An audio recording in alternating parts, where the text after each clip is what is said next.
hopeful that it will be continued, the reforms will be continued? Yes, I am. At least he gave a good account. He admitted that meron pa rin dapat gawin at siyempre hindi naman siya perfecto. But the fact is, he encouraged the people to continue the platform of the AMP. Siyempre, may mga matutuwa, meron hindi. May mga nauulangan. Like, for example, hindi, sa akin, on a personal note, okay naman. Kaya lang, hinahanapan ko sana ng prominence or pagbanggit man lang yung isn't dangerous drugs. Hindi ko narinig eh. So, tapos medyo disappointing yung ginawa ng mga congressman kanina kasi bawal sa plenary yan eh. Diba? So, Hindi kami kayo ay nagbabawal natin sa mga placard o kahit anong ganyan, di ba? Kasi meron ka naman pagkakataon magsalita sa floor para sabihin ang damin mo eh.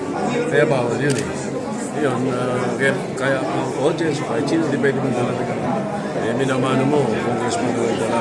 Hindi maganda. Kulang ang oras kahit na mahaba ang SONA para banggitin lahat. But remember, last year to go, ang camera, ang mikropono, ika nga nasa kanya, ang tao willing tumulong, kailangan maglatag siya ng isang plano, isang blueprint na pwedeng pagtulong-tulungan. Kasi pag sinaalma ako, sabihin ko, sana ipagpatuloy niyo yung ginawa ko. Ang susunod mo tanong sa akin, ano bang ginagawa mo, Senator?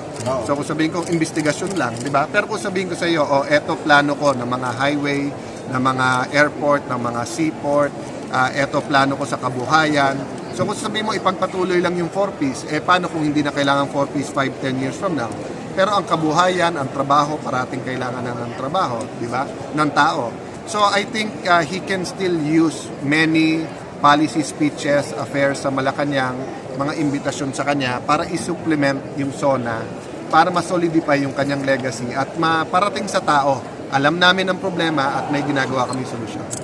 As expected, yun na rin ang pinipredict natin na sasabihin niya, in-enumerate niya yung accomplishment niya during the last 5 years and meron naman talagang na-accomplish except doon lang ako particular sa pagpapabawas ng kahirapan or poverty reduction. Medyo walang movement yung ating statistics on poverty reduction. So I guess siguro it's not too late that this year we should focus on reducing poverty.